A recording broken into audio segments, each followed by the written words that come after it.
यहाँ पर देखिए किसको लिखेंगे, ये हमने समझाने की कोशिश की है. Group of integers modulo n is an abelian group under addition modulo n where n is any positive integer and we have a plus b. तो हम सर्किल को लिखेंगे और n को हम यहाँ सफिक्स कर देंगे. ठीक है ना. तो देखिए a n b को ज्वाइन करना चाहता है.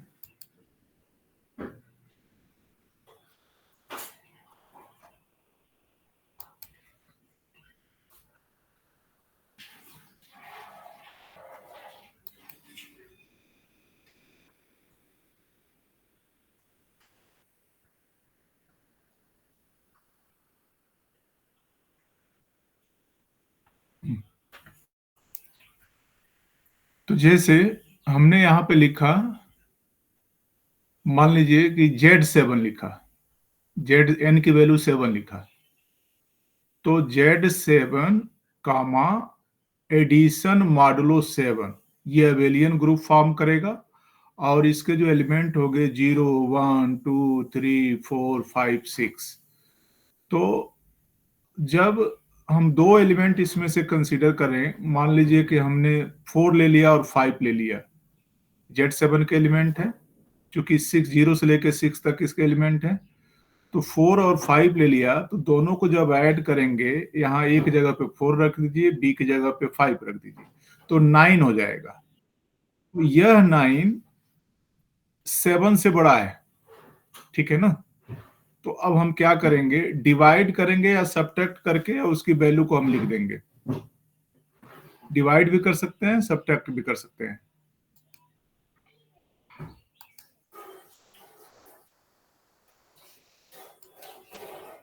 ठीक है ना.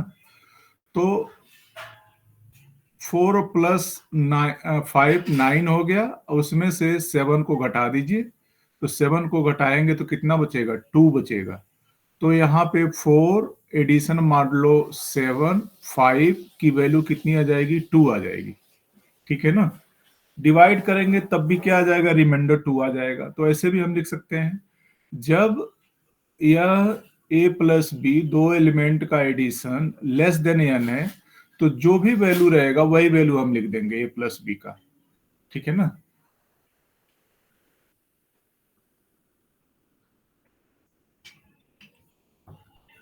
यहां देखिए, या a addition modulo n b is equal to least non negative remainder, जो हमने कल बताया था, obtained when a plus b is divided by n. ठीक है ना. तो ऐसे भी कर सकते हैं.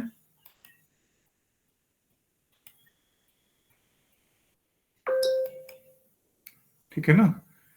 a plus a addition modulo n b is equal to least non negative remainder obtained when a plus b is divided by n. तो वो भी हमने बताया. 4 अब प्लस 5 करेंगे तो 9 हो जाएगा, और 9 को 7 से डिवाइड करेंगे तो रिमाइंडर क्या आएगा, 2 आएगा. तो 7 से डिवाइड करेंगे तो नॉन नेगेटिव जो रिमाइंडर बचेगा उसी को हम यहाँ पे लिखेंगे एडिशन मॉडुलो n के केस में. अब ये तो हो गया रेजिड्यू. इसको हम ग्रुप ऑफ रेजिड्यू बोलते हैं या group of integers modulo n बोलते हैं. Zn से इसको डिनोट करते हैं, और ये बहुत इंपॉर्टेंट है, ये आपको समझना ही समझना है. दूसरा इसमें है un. un जो है set of all positive integers less than n and relatively prime to n. तो un एक ऐसा सेट है जो इंटीजर्स का सेट है. यहां n से छोटा होगा, इस सेट में जो एलिमेंट होंगे इस n से छोटा होगा, और n से रिलेटिवली प्राइम होंगे वो. ठीक है ना. तो यहाँ पे हमने समझाया है x बिलोंगिंग टू z, यानी जो इस सेट के एलिमेंट होंगे इंटीजर्स होंगे, और वे इंटीजर्स होंगे जो 1 या 1 से बड़े होंगे लेकिन n से छोटे होंगे. दूसरा x और n का ग्रेटेस्ट कॉमन डिवाइजर 1 आना चाहिए, यानी रिलेटिवली प्राइम होना चाहिए, ठीक है ना। या आप कह सकते हैं कि को प्राइम होना चाहिए, x एंड n बीइंग को प्राइम, ठीक है ना। या ग्रेटेस्ट कॉमन डिवाइजर इनका क्या होना चाहिए, 1 आना चाहिए x और n का। तो जैसे हमने यहाँ पर लिखा हुआ है x belongs to z such that x less than n greater or equal to 1 and greatest common divisor of x and n is equal to 1, ठीक है। माइक बंद कर दो भाई।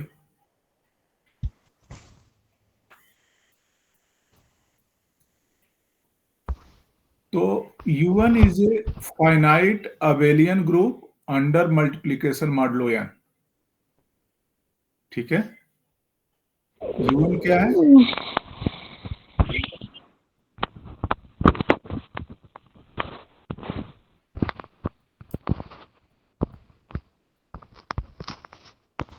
विनीत?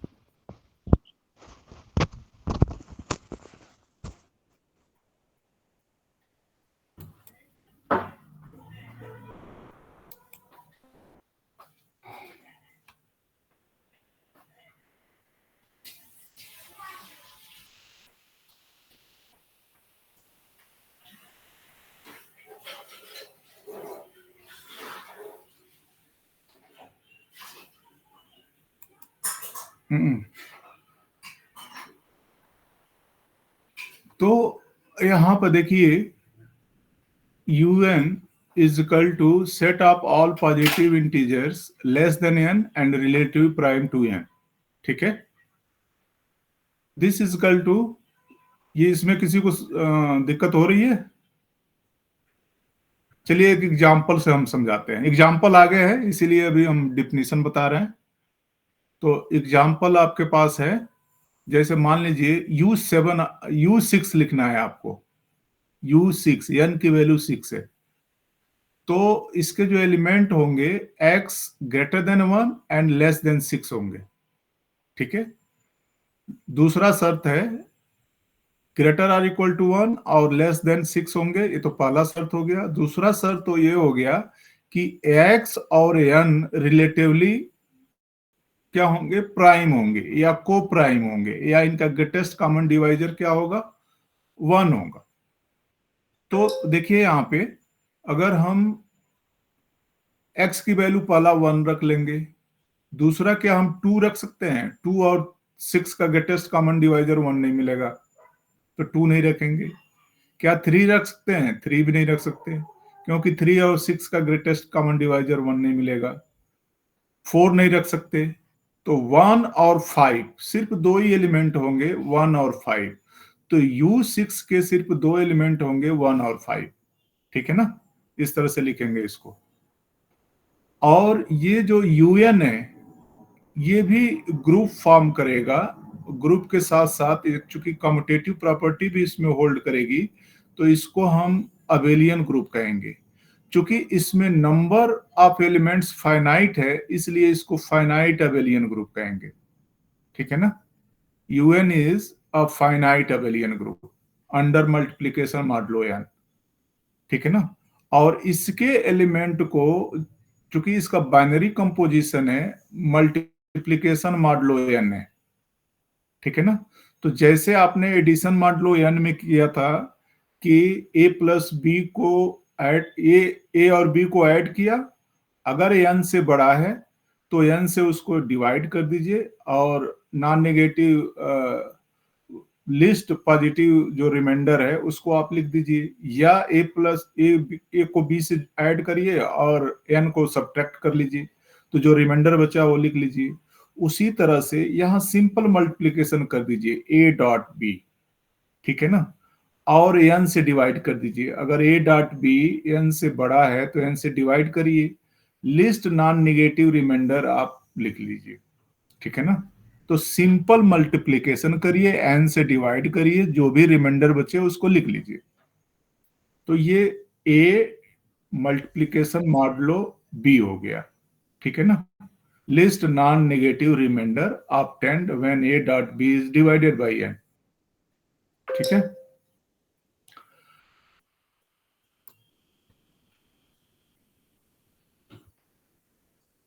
अब देखिए कौन से ग्रुप नहीं है, तो कल भी हमने डिस्कस किया था। तो Zn आपने देखा कि फाइनाइट अबेलियन ग्रुप है। UN देखा फाइनाइट अबेलियन ग्रुप है। अब जो ग्रुप नहीं है जेड डॉट, यानी सेट ऑफ इंटीजर्स, जब बाइनरी ऑपरेशन हम मल्टीप्लिकेशन लेंगे तो this is not a group. हमने कल भी डिस्कस किया था, क्यों नहीं होगा? क्योंकि क्लोजर प्रॉपर्टी होल्ड करेगी, एसोसिएटिव प्रॉपर्टी होल्ड करेगी, मल्टीप्लिकेटिव आइडेंटिटी भी वन है इसमें सेट ऑफ इंटीजर्स में। लेकिन जब ए डॉट बी करेंगे तो वन आना चाहिए, यानी ए की वैल्यू अगर हम 2 ले लें तो बी की वैल्यू 1/2 आएगा, और 1/2 इस जेड का एलिमेंट नहीं है। समझ में आ रहा है? बोलो भाई।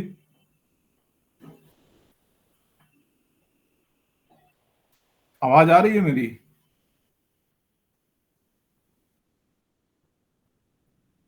तो ये कल भी डिस्कस किया था कि जो जेड है, जब बाइनरी ऑपरेशन हम प्लस लेंगे तो बाइनरी ऑपरेशन प्लस के with respect Z abelian group form करेगा, ठीक है ना?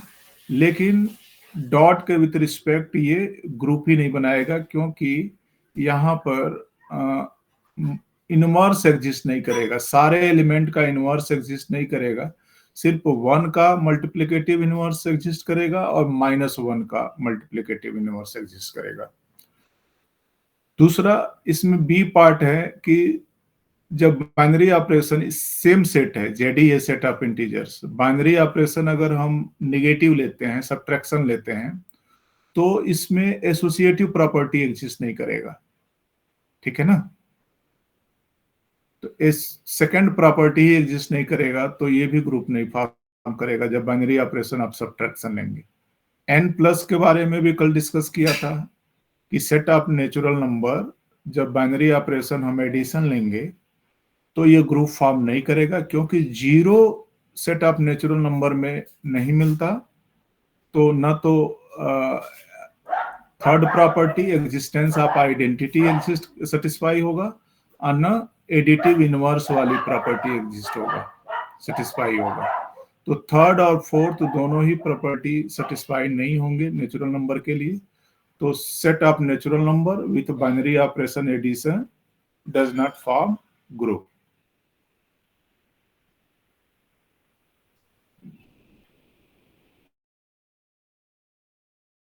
हाँ, अब देखिए, अगर हम सेट इरेशनल नंबर का ले लें, उस सेट ऑफ इरेशनल में अगर वन है, इरेशनल नंबर में with one, consider set of positive irrational number together with one. तो मान लीजिए कि हमने एलिमेंट लिया √2 और √2, आपस में मल्टीप्लाई किया तो 2 आ गया। तो 2 क्या आ गया? रेशनल नंबर आ गया। तो यहां पहले ही प्रॉपर्टी सेटिस्फाई नहीं कर रही है, क्लोजर प्रॉपर्टी, तो ये भी ग्रुप नहीं फॉर्म करेगा। यानी पॉजिटिव इरेशनल नंबर का सेट लें टुगेदर विथ वन, चूंकि वन इरेशनल नहीं है लेकिन उसके साथ वन हम अगर ले लें, ठीक है? अब बाइनरी ऑपरेशन हमारा क्या है? मल्टीप्लीकेशन है, ठीक है ना? तो इसीलिए वन लिया गया है, क्योंकि आइडेंटिटी भी तो हमें चाहिए, मल्टीप्लिकेटिव आइडेंटिटी। तो जब आप वन आपने लिया, मल्टीप्लिकेटिव आइडेंटिटी वन, तो दो एलिमेंट इस पॉजिटिव इरेशनल नंबर का आपने कंसीडर किया। एक ही एलिमेंट दो बार ले सकते हैं, ठीक है ना? तो √2 या और √2 में मल्टीप्लाई किया तो यहां आ गया 2। तो 2 is not a irrational number, ये रेशनल नंबर हो गया जो p/q के फॉर्म का हो। तो 2 को हम लिख सकते हैं 2/1, p/q फॉर्म का हो गया, तो this is a rational number. और रेशनल नंबर इस सेट में लाई नहीं करता है एस में। तो पहली दो इरेशनल का मल्टीप्लाई किया, हमें रेशनल मिल गया, मींस क्लोजर प्रॉपर्टी इसमें होल्ड नहीं करती है with respect to binary operation multiplication, ठीक है ना? और ग्रुप होने के लिए क्या चाहिए? ग्रुप होने के लिए पहला क्लोजर प्रॉपर्टी सेटिस्फाई होना चाहिए, दूसरा एसोसिएटिव लॉ होल्ड होना चाहिए, तीसरा एग्जिस्टेंस ऑफ आइडेंटिटी होनी चाहिए, चौथा एग्जिस्टेंस ऑफ इनवर्स होना चाहिए अगर कम्यूटेटिव या अबेलियन ग्रुप आपको प्रूव करना है, तो पांचवा कम्यूटेटिव लॉ उसमें सेटिस्फाई होना चाहिए। तो ये पहला ही प्रॉपर्टी सेटिस्फाई नहीं करता है, इसलिए पॉजिटिव इरेशनल नंबर का सेट टुगेदर विथ वन ये ग्रुप फॉर्म नहीं करेगा विथ बाइनरी ऑपरेशन मल्टीप्लिकेशन। ठीक है, अब देखिए यहां पे है, अगर हम सेट कंसीडर करें S is equal to 0 1 2 3, non empty set है। हमने डिफिनेशन बताया था कि a non-empty set together with binary operation star is said to form a group if following four properties are satisfied. First, closure property. Second, associative. Third, existence of identity. And fourth, existence of inverse. तो यहाँ पे देखिए, अब हम table बनाएंगे, इसको composition table बोलते हैं। बाइनरी ऑपरेशन कर रहा है कि binary operation multiplication modulo 4 is not a, ये जो नॉन एम्प्टी सेट एस है, ये बाइनरी ऑपरेशन मल्टीप्लिकेशन मॉडुलो 4 के साथ ग्रुप फॉर्म नहीं करेगा। तो पहले हमने लिखा बाइनरी ऑपरेशन मल्टीप्लिकेशन मॉडुलो 4, फिर 0 1 2 3 ये पूरा सेट का एलिमेंट ऊपर लिख दिया, फिर हमने नीचे लिखा, इसको कंपोजिशन टेबल बोलते हैं। नीचे फिर 0 1 2 3 वही एलिमेंट लिखा। अब 0 में 0 का मल्टीप्लाई किया 0, 0 में 1 का मल्टीप्लाई किया 0, 0 में 2 का मल्टीप्लाई किया 0, 0 में 3 का मल्टीप्लाई किया 0। फर्स्ट रो कंप्लीट हो गया। अब सेकेंड रो में देखिए, चूंकि बाइनरी ऑपरेशन हमारा मल्टीप्लिकेशन मॉडुलो 4 है, तो 1 का 0 में मल्टीप्लाई किया 0, 1 का 1 में मल्टीप्लाई किया 1, क्योंकि 1 इंटू 1 1 मिला और 4 से छोटा है इसलिए 1 लिखा हमने। फिर 1 का मल्टीप्लिकेशन 2 में किया, 2 मिला, 4 से छोटा है, 2 ही लिखा रहेगा। और 1 का 3 में मल्टीप्लाई किया, 3 मिला, 4 से छोटा है, तो जब तक छोटा रहेगा वैसे ही रहेगा। अब 2 का 0 में मल्टीप्लाई किया 0, 2 का 1 में मल्टीप्लाई किया 2, 2 का 2 में मल्टीप्लाई किया 4, और ये 4 के बराबर हो गया, तो 4 से डिवाइड करोगे तो रिमाइंडर क्या मिलेगा? 0।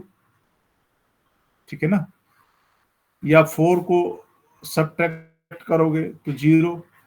तो आप डिवाइड ही वाला याद रखो, जब मल्टीप्लिकेशन करोगे तो a डॉट बी जो भी आए, अगर वो n से बड़ा है तो n से क्या करो, डिवाइड करो और रिमाइंडर लिख दो।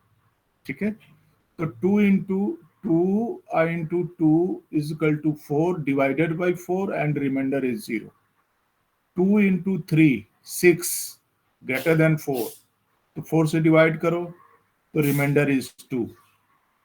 ठीक है, अब 3 इंटू 0 करोगे तो 0, 3 इंटू 1 करोगे 3, 3 इंटू 2 करोगे 6, और 6 को 4 से डिवाइड करोगे, 2 से डिवाइड करो, हाँ 4 से डिवाइड करोगे, रिमाइंडर इज 2।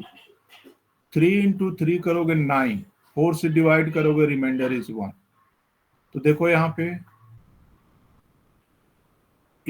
पे 1 मिल गया, यानी इसका मल्टीप्लिकेटिव इनवर्स 1 का 1 है, लेकिन 2 का कोई मल्टीप्लिकेटिव इनवर्स नहीं है। इस रो में कहीं भी 1 नहीं है, तो 2 का कोई मल्टीप्लिकेटिव इनवर्स नहीं है। और हमने कहा क्या है, डिफिनेशन में ये कहा है फोर्थ वाले प्रॉपर्टीज में कि for all A belonging to G there exist a dash in G such that A star a dash is equal to a dash star A is equal to identity. तो यहाँ तो 2 को किसी के साथ मल्टीप्लाई कर रहे हैं तो कहीं भी आइडेंटिटी 1 के बराबर नहीं आ रहा है। ठीक है ना, और यहाँ 3 का मल्टीप्लिकेटिव इनवर्स मिल रहा है, 3 में 3 का मल्टीप्लाई कर रहे हैं तो 1 आ जा रहा है। तो इस रो में आपको मिल जा रहा है 3 का मल्टीप्लिकेटिव इनवर्स 3, 1 आ गया। इस रो में मिल जा रहा है, जीरो वाले में लागू नहीं होता है क्योंकि नॉन जीरो एलिमेंट के लिए होता है। लेकिन यहां पे नहीं मिल रहा है। ठीक है ना, ठीक है ना। तो टू का कोई मल्टीप्लिकेटिव इनवर्स नहीं है, इसलिए ये क्या होता है, ग्रुप फॉर्म नहीं करता है। देखो यहाँ पे मल्टीप्लिकेटिव आइडेंटिटी वन है, ठीक है। एसोसिएटिव प्रॉपर्टी भी इसमें होल्ड करेगी, कोई भी तीन एलिमेंट ले लो और एसोसिएटिव प्रॉपर्टी चेक कर लो। इसका जब हम मल्टीप्लाई कर रहे हैं तो ऐसा नहीं है कि 0 1 2 3 के अलावा कोई और एलिमेंट आ जाए, तो क्लोजर प्रॉपर्टी भी सेटिस्फाई हो रही है। ठीक है ना, एक ही प्रॉपर्टी इसमें होल्ड नहीं कर रही है, मल्टीप्लिकेटिव इनवर्स का। टू का कोई मल्टीप्लिकेटिव इनवर्स नहीं मिल रहा।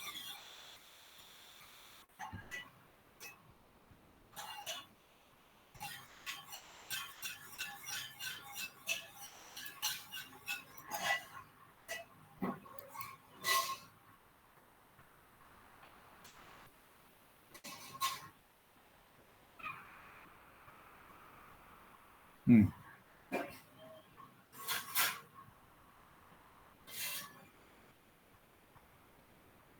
अब इसकी प्रॉपर्टीज देखो, ग्रुप की प्रॉपर्टीज।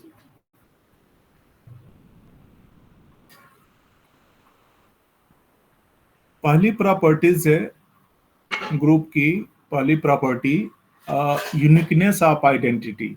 ऐसा नहीं होगा कि कोई सेट है और बाइनरी ऑपरेशन आपने कंसीडर किया, कुछ भी प्लस डॉट या कुछ भी आपने कंसीडर किया और दो आइडेंटिटी हो जाए। तो जब भी ग्रुप होगा, कोई भी सेट अगर किसी बाइनरी ऑपरेशन के विथ रिस्पेक्ट ग्रुप फॉर्म करेगा, तो उसकी जो आइडेंटिटी होगी सिंगल होगी, एक ही होगी, दो आइडेंटिटी नहीं होगी ग्रुप की। तो ये कई बार पूछा भी गया है एग्जाम में, कैसे इसको प्रूव करते हैं, देखिए। Uniqueness of identity, the identity element in A group is unique, एक ही होगा आइडेंटिटी ग्रुप में। अब इसको प्रूव कैसे करेंगे, let if possible E and E dash be two identity of group G, star. तो G क्या है, नॉन एम्प्टी सेट है, स्टार बाइनरी ऑपरेशन है, तो दोनों मिलके ही तो ग्रुप बनाते हैं। तो हमने मान लिया कि E और E डैश दो आइडेंटिटी है इस ग्रुप G स्टार की। तो इसको हम लिखेंगे since E is the identity and E dash any element of G। ठीक है ना, तो E star E dash any element है, तो ई डैश को थोड़े देर के लिए आप मान लीजिए ए है, तो E star A is equal to किसके बराबर होना चाहिए, ए के बराबर होने चाहिए, या ए इंटू ई स्टार। ठीक है ना, तो एक इक्वेशन आ गया। ये किससे आया, आइडेंटिटी के डिफिनीशन से। इसमें ई को आइडेंटिटी माना, ई डैश को एनी एलिमेंट माना जी का। ठीक है ना, तो आइडेंटिटी थर्ड जो प्रॉपर्टी है उसी के डिफिनीशन से हमने इसको लिख दिया। Also E dash is the identity, अब दूसरे में ई डैश को आइडेंटिटी हमने माना और इस ई को एनी एलिमेंट ऑफ जी मान लिया, तो फिर वही डिफिनीशन हमने लगाया property third, existence of identity E into E dash. पहले हमें ये लिखना चाहिए था ई डैश यानी A star E is equal to E star E dash, और ये किसके बराबर आना चाहिए, आइडेंटिटी के बराबर। ये टू हो गया, बिल्कुल आसान है, कुछ इसमें है नहीं। अब देखिए फ्रॉम इक्वेशंस 1 and 2 वी है। अब यहाँ पे देखिए ई स्टार ई डैश और ई स्टार ई डैश, यहाँ पर ई डैश के इक्वल है, यहाँ पे ई की इक्वल है। तो from equations 1 and 2 we have E is equal to E dash. ठीक है, E is equal to E dash हो गया। Hence identity element is unique। ठीक है, समझ में आ रहा है।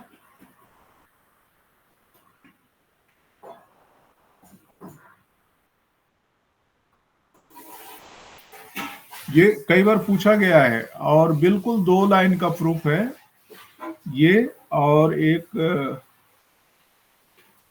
यूनिकनेस ऑफ इनवर्स एक और है जो आगे हम बताएंगे आपको, यूनिवर्सल प्रॉपर्टीज।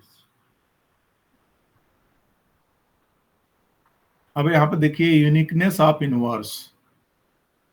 अभी जैसे हमने ये एग्जांपल लिया था, एग्जांपल एक बार देखिए फिर से।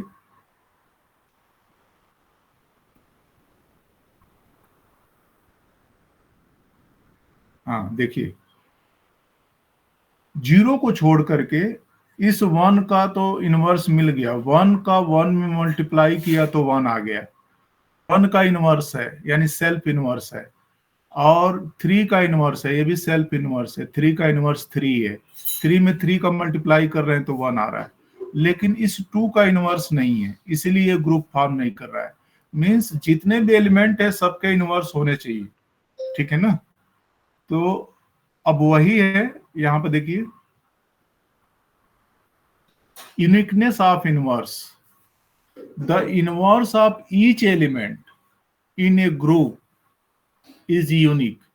यानी जितने भी एलिमेंट होंगे ग्रुप के सबके इनवर्स होगा और वो यूनिक होगा, ठीक है ना।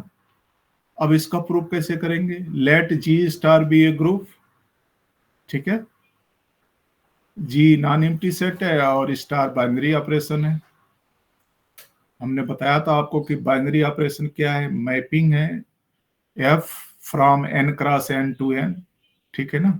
यानी उस सेट के कोई भी दो एलिमेंट हम लें और उसको बाइनरी ऑपरेशन ऑपरेट करें तो उसी सेट का एलिमेंट मिले, तो इस ऑपरेशन को ही हम क्या बोलते हैं, बाइनरी ऑपरेशन बोलते हैं।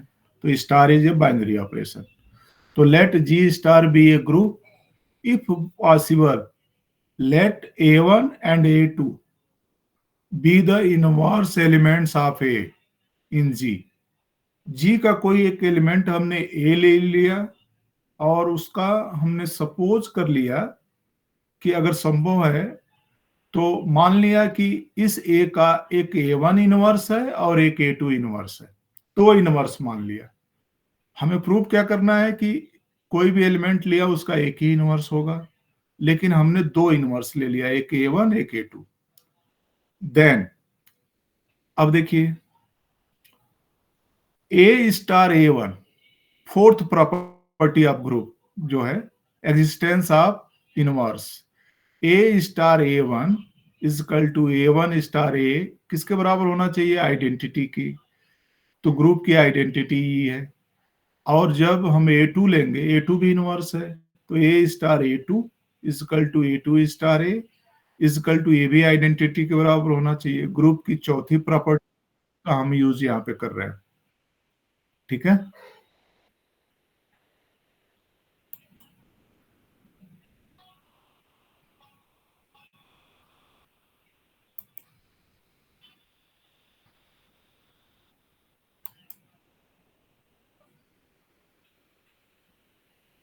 अमित सिंह,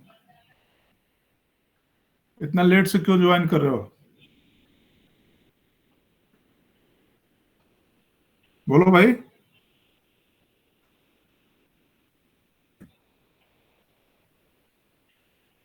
अमित सिंह,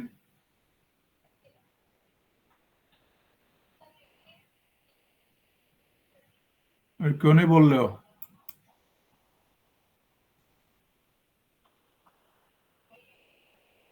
अमित,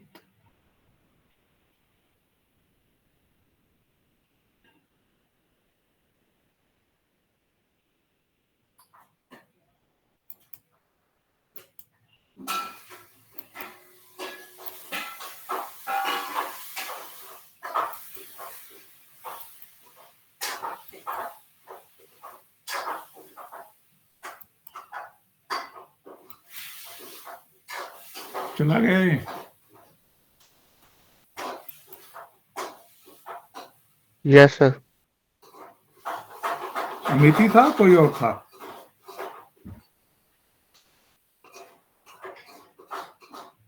अमित ही था सर।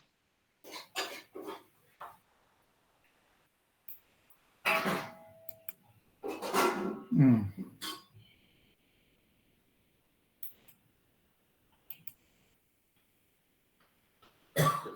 अब इसमें देखिए करना क्या है, आप जब गैलियन पढ़ेंगे, मैं गैलियन आपको दिखाता हूं, 1 मिनट, गैलियन भी देखिए।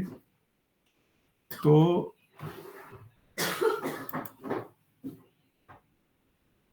पढ़ना आपको गैलियन ही है।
देखिए ग्रुप शुरू हो रहा है।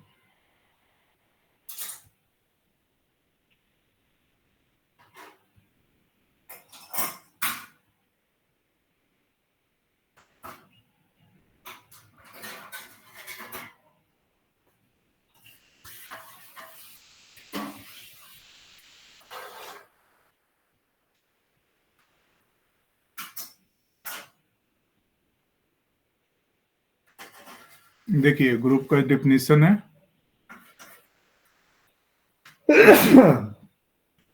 यहाँ पर बाइनरी ऑपरेशन स्टार नहीं लिया है, ठीक है ना, ऐसे ही डॉट ले लिया है। कोई नहीं, आप ले सकते हैं, स्टार की कोई भी वैल्यू ले सकते हैं।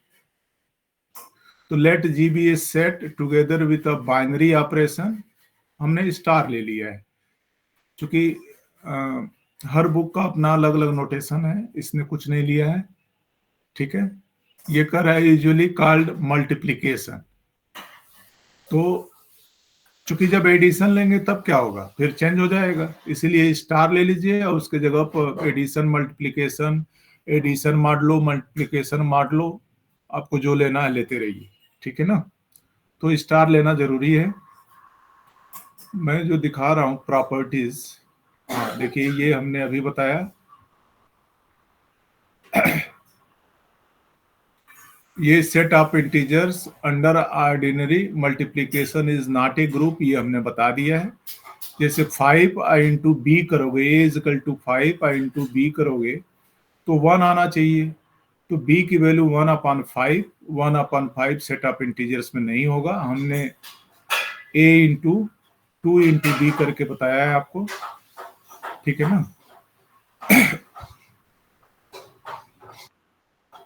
ये irrational number, positive irrational number हमने बता दिया आपको, ये मैट्रिसेस बता दिया, यहाँ पे समझाया भी है कैसे चारों प्रॉपर्टी होल्ड करती है।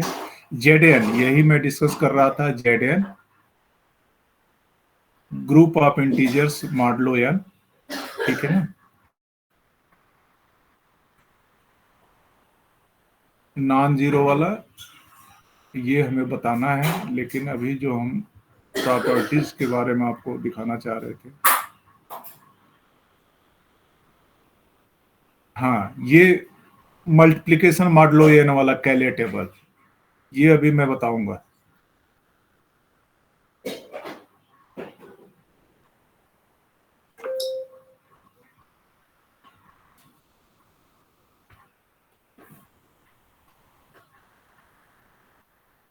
देखिए elementary properties of groups, uniqueness of the identity अभी हमने बताया। तो देखिए कितना 2 लाइन का प्रूफ है। स्क्रीन देख पा रहे हो आप लोग?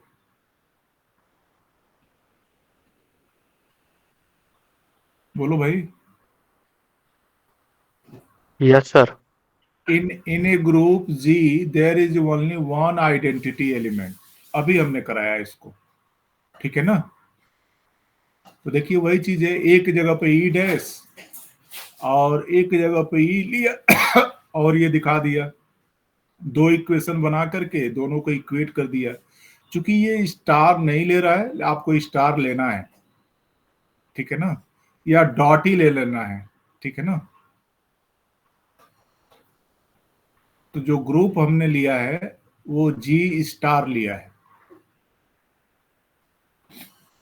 दूसरी प्रॉपर्टी है कैंसिलेशन लॉ, तो कैंसिलेशन लॉ भी बताऊंगा आपको।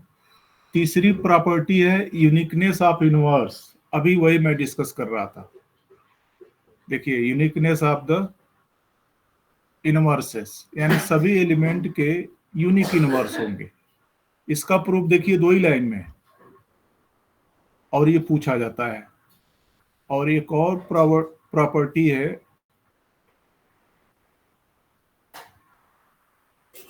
हाँ, sock shoes property, A B का whole inverse is equal to B inverse A inverse. तो कम से कम ये प्रॉपर्टी हम अभी डिस्कस करेंगे। देखिए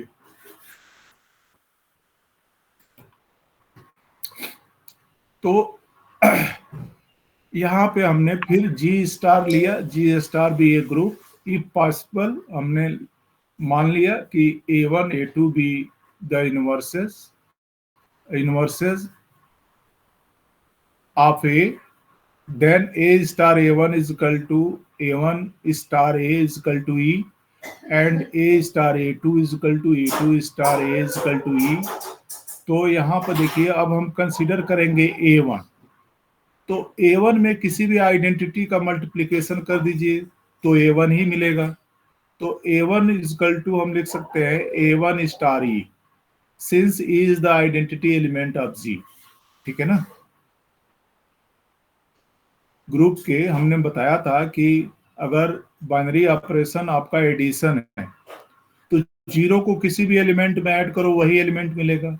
बाइनरी ऑपरेशन अगर आपका मल्टीप्लिकेशन है तो वन को किसी भी एलिमेंट में मल्टीप्लाई करो वही एलिमेंट मिलेगा जिसमें मल्टीप्लाई करोगे। तो A1 में चूंकि बाइनरी ऑपरेशन स्टार है और इसकी ग्रुप की आइडेंटिटी ई है, तो A1 में ई का आपने स्टार लगाया, यहाँ पे बाइनरी ऑपरेशन ऑपरेट कर दिया तो A1 ही मिलेगा। तो इस A1 को लिख सकते हैं A1 स्टार ई। अब यहां से ई ले लीजिए, ई की वैल्यू कितनी है, ए स्टार, यहां से लीजिए ए स्टार A2, ये वैल्यू आप ले लीजिए। तो A1 स्टार A2, अब एसोसिएटिव प्रॉपर्टी यूज कर लीजिए। तो ये अब इधर ब्रैकेट लग जाएगा A1 स्टार ए, और ये स्टार बाहर हो जाएगा, A2 बाहर हो जाएगा।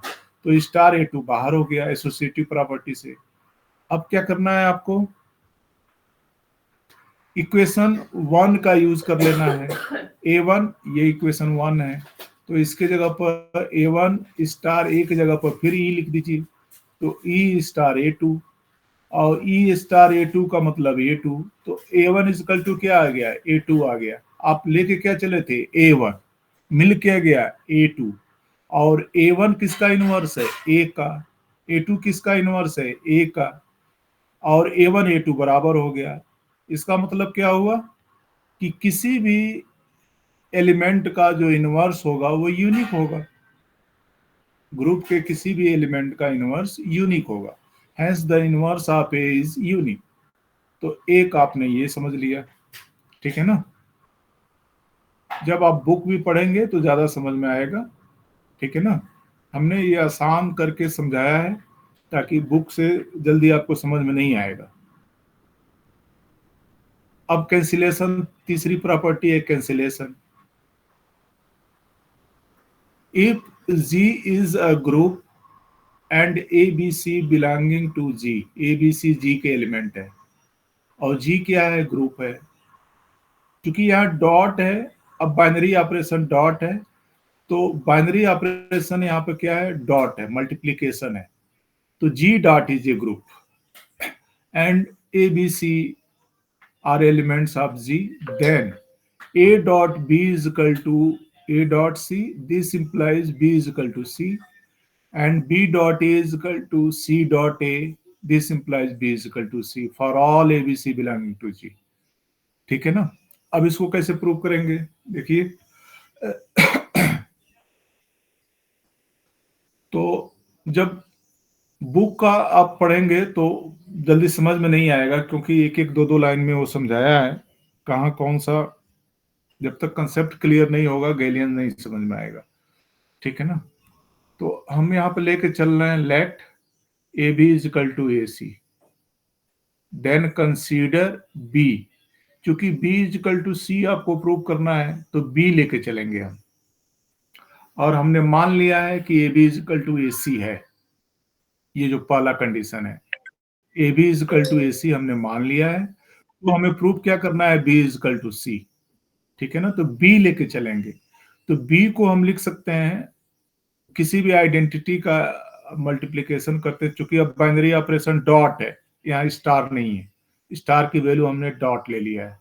ठीक है ना? तो ई डॉट बी, आइडेंटिटी का कोई इफेक्ट नहीं है, किसी भी एलिमेंट के साथ मल्टीप्लाई कर दीजिए वही एलिमेंट मिलेगा। तो बी को ई डॉट बी। ठीक है ना? और ई को हम लिख सकते हैं ए इनवर्स ए, चूंकि हम जानते हैं कि जी डॉट ग्रुप है, तो किसी for all A belonging to G there exist A inverse in G such that A dot A inverse is equal to identity. तो A inverse dot A E की जगह पर हमने लिख दिया, क्योंकि ये किसके बराबर है? आइडेंटिटी के बराबर है, फोर्थ प्रॉपर्टी। ठीक है ना? अब B है यहाँ पे, अब यहाँ पे एसोसिएटिव प्रॉपर्टी लगा दीजिए। तो ये ब्रैकेट में है, ये ब्रैकेट टूट जाएगा, अब लास्ट दो एलिमेंट का ब्रैकेट लग जाएगा। तो ए इनवर्स बाहर हो गया और ये बी हो गया। ठीक है ना? अब चूंकि A B is equal to A C है, यहाँ पे A B is equal to A C, तो इस ए बी की जगह पर आप ए सी पुट कर दीजिए, फिर एसोसिएटिव प्रॉपर्टी लगाइए। तो अब ये ब्रैकेट टूट जाएगा, अब पहले दो एलिमेंट पे ब्रैकेट लग जाएगा, तो ए इनवर्स ए इंटू सी हो जाएगा। और फिर अब क्या करेंगे? A inverse A is equal to E लिख दीजिए, ई इंटू सी, और ई इंटू सी किसके बराबर हो जाएगा? सी के बराबर हो जाएगा। तो B इज इक्वल टू क्या मिल गया? C मिल गया। आप लेके चले थे B और मिल गया C। तो यहां एजम्पशन क्या आपका था? A dot b is equal to A c, this implies B is equal to C। ठीक है ना? तो देखिए यहां से ए क्या हो गया? कैंसिल हो गया। दोनों में जो लेफ्ट में ए था वो कैंसिल हो गया। इसी को बोलते हैं which is called left cancellation law. ठीक है ना? ए दोनों ओर से कैंसिल हो गया, ए बी से और ए सी से, तो बचा क्या? बी और सी, तो B is equal to C. तो लेफ्ट कैंसिलेशन लॉ यहां पे होल्ड कर गया। सिमिलरली अब दूसरा था कि let B A is equal to C A. अब हमने सपोज कर लिया कि B A is equal to सी ए है। अब राइट कैंसिलेशन हम दिखाएंगे, B A is equal to C A. तो हमें फिर क्या दिखाना है? B is equal to C. तो अब b इज इक्वल टू, हमने b राइट तरफ लिखा, पहले क्या लिखा था? लेफ्ट की तरफ। जब लेफ्ट कैंसिलेशन हमें दिखाना था तो यहां देखिए लेफ्ट की तरफ b is equal to e b लिखा था, लेफ्ट की तरफ हमने आइडेंटिटी लगाया था और a इनवर्स b लिखा था इसके e की जगह पे। ठीक है ना? अब हम इस e को राइट की तरफ लिखेंगे, क्योंकि अब हमें दिखाना है राइट कैंसिलेशन लॉ। तो अब ये इनवर्स भी राइट में रहेगा, तो यहां ई की value A dot a inverse.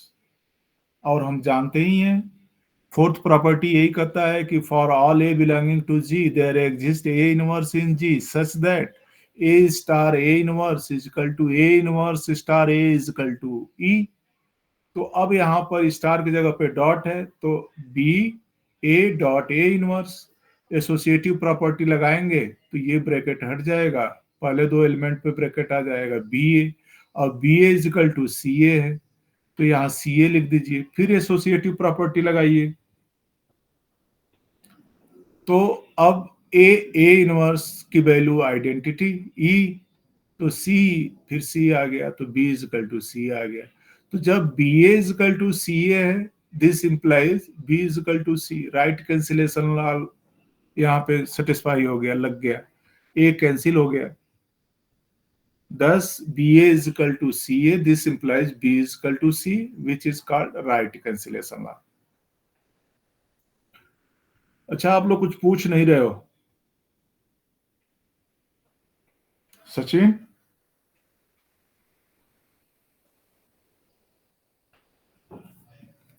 समझ में नहीं आ रहा है?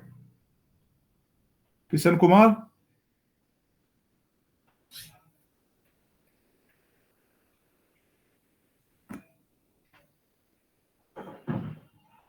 आवाज नहीं आ रही है किसी की?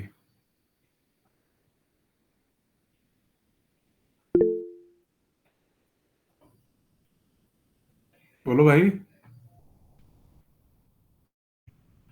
किसी को समझ में आ रहा है कि नहीं आ रहा है?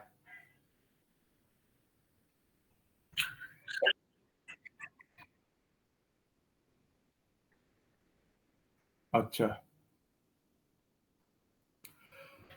अब देखो, ये रिवर्सल लॉ ऑफ इनवर्सेस है, जिसको हम सॉक शूज प्रॉपर्टी भी कहते हैं। तो जैसे आप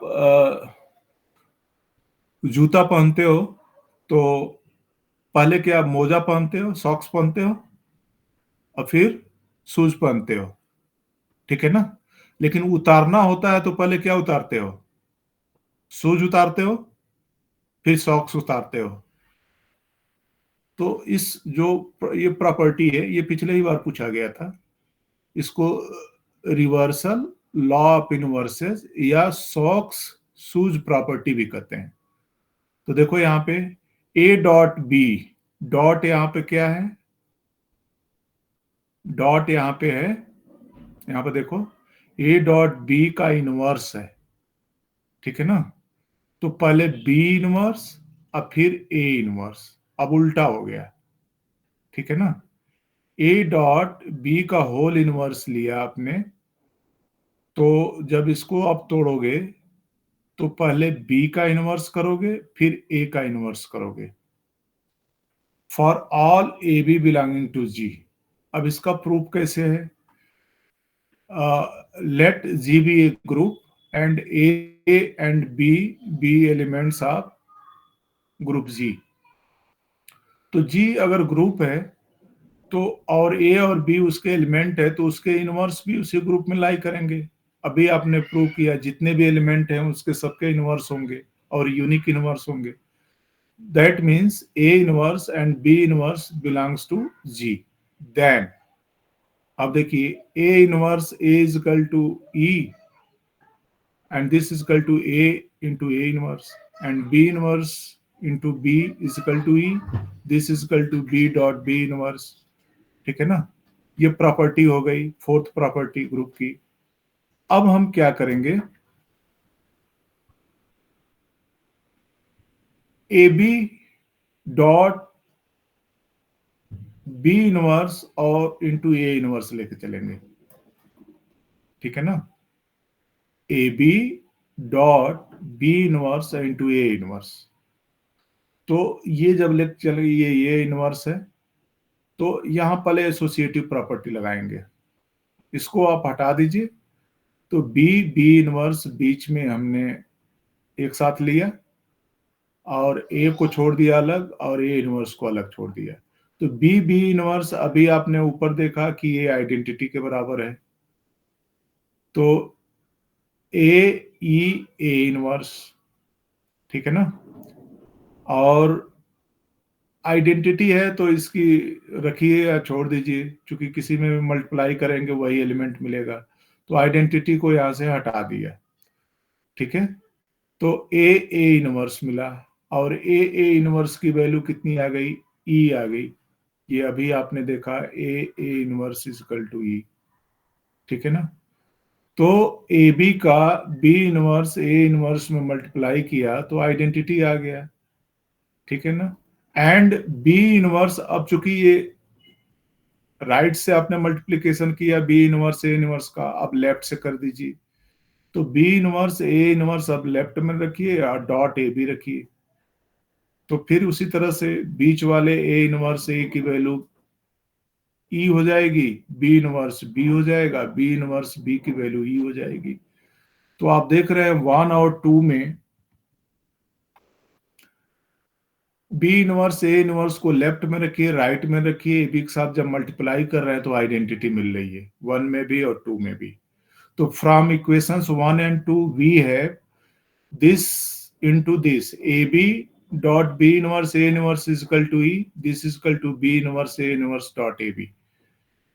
तो AB का इनवर्स, अगर हम इसका इनवर्स लें यानी AB को हम इधर ले आए, ठीक है ना, तो AB inverse is equal to क्या मिलेगा, B इनवर्स A इनवर्स।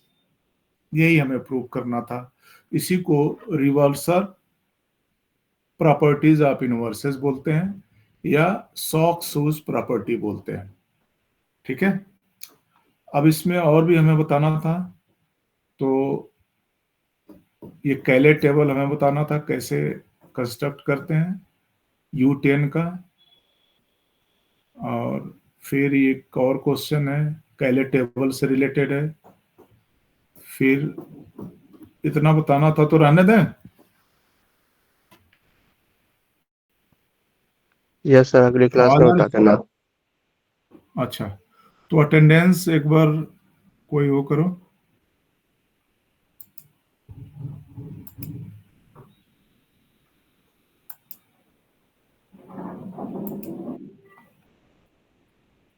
एक मिनट रुक जाओ।